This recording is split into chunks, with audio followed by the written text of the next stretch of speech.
Welcome back, friends. I hope you're doing well. I'm going to show you my process for making my Neem and Moringa soap bar. This is a soap bar that is packed with the nutrients from Neem and Moringa herbs. It feels so moisturizing in your skin. It's not drying. It has such amazing benefits that your skin will love. So I'm just going to show you my process for making this soap bar. This is not meant to be a full tutorial on how to make cold processed soap. This is a cold processed soap bar, but hopefully this will help you get jump started in making your own cold processed soap. So I'm going to show you my process step by step, how I make this soap. So let's jump right in. And if this is your first time stopping by, my name is Esther and I make DIY natural hair and skincare videos, and I also sell my products on my website. I'll have that linked in the description box. So let's jump right in.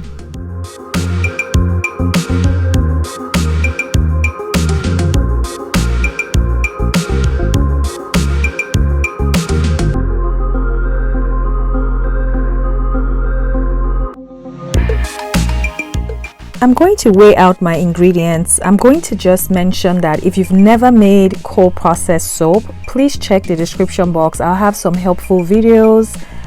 It is important to practice lye safety because lye, which is sodium hydroxide, is very corrosive. It can burn your skin, it can damage your eyes, so it is very important to practice lye safety so you don't hurt yourself. So I'll have those helpful videos linked in the description box, and I'll also have a standard soap recipe for you to follow if you are interested in making this soap.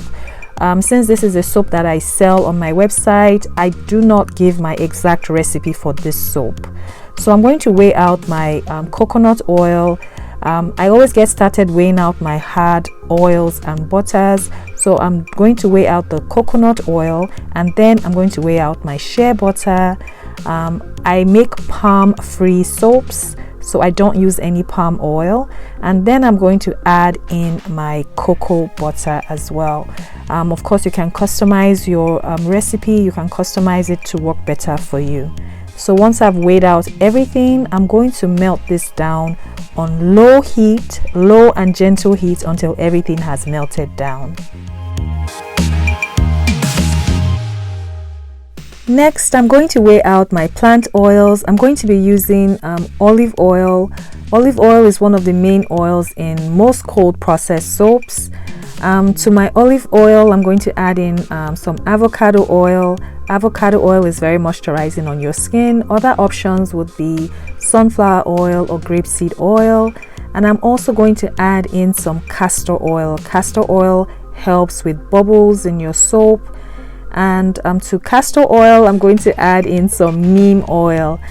So if you've never used neem oil, just be aware that it has a very strong smell, a very strong smell, but it has such amazing benefits, antibacterial benefits, anti-inflammatory benefits. So after weighing out all my oils, I'm just going to set this aside. So now I'm going to prepare my lye solution. I have my distilled water and lye. Be very careful when adding your lye to your distilled water. Make sure you're working in a well ventilated area. Have on your mask, goggles. Be very safe. So I'm just going to mix this. It does get very hot. You can also put like ice cubes to help cool down your mixture. But I just make mine. I add the sodium hydroxide to my distilled water, mix it very well, and I just set it aside till it cools down.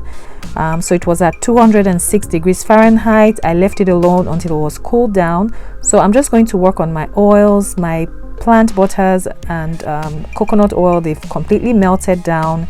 So I'm just giving it a quick stir, and I'm going to add that into my weighed out plant oils. So I'm just going to add that in and just mix it well to combine. Usually when I make my soap, I tend to make my soap between 80 to 90 degrees Fahrenheit. That is usually the range I make my soap at. Everyone has different temperatures, but that works for me. So after my lye solution has cooled down, I'm going to add that into my oils, and I'm going to just do that carefully. I'm going to use my strainer when I'm pouring my lye solution, just to make sure there are no particles left. And then I'm going to use my stick blender to mix everything all up.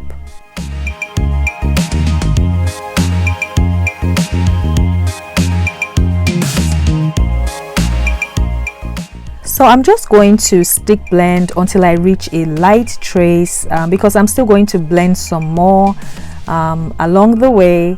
And so I'm going to section off some of my mixture. I poured some into a small container. I just eyeballed it and just poured some into my container, and then to this container I'm going to add in the rest of my powders. I'm going to add in my Neem powder. I'm also going to add in my Moringa powder, and I'm also going to add in my essential oil blend. I did not use any fragrance. I used essential oils for this soap. And so once I add that in, I stirred by hand, and then I'm still going to use my stick blender so that everything is well combined.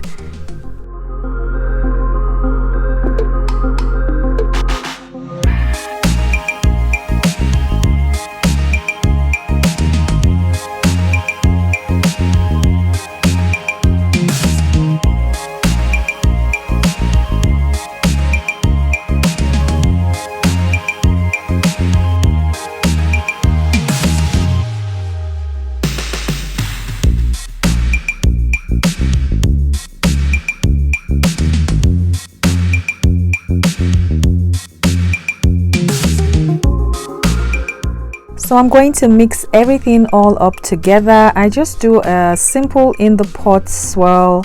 I don't do anything fancy, honestly, with my soaps. Hopefully I'll change all that soon and start doing fancy soap bars, but this is pretty much all I do. I mix everything all up, and then I'm going to pour it into my soap molds, and then I'll texture the top. Really nothing fancy with my soaps. If you check out my soaps that I sell, I never really do anything too fancy. So once I pour everything into my soap molds, I'm going to just swirl the top, and then I'm going to set it aside for 48 hours before I unmold and cut my bars.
So it's been 48 hours, and I'm going to show you what the soap bars look like. I'm going to unmold them and do the cut, and I'll show you what the inside looks like.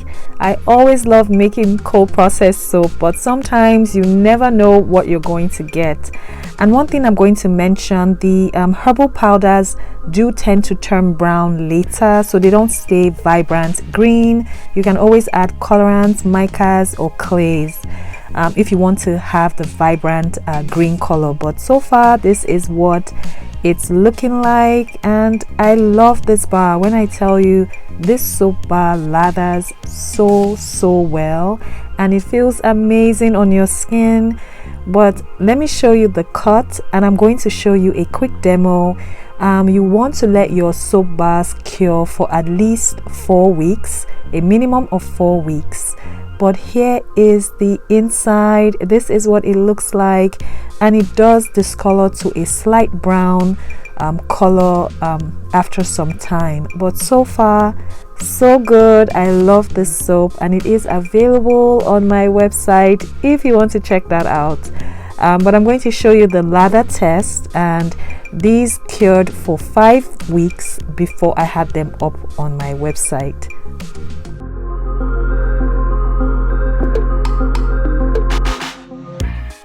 I hope you enjoyed my process for making this Neem and Moringa soap bar. If you have questions about this soap, please leave it in the comments below and I'll do my best to answer your questions.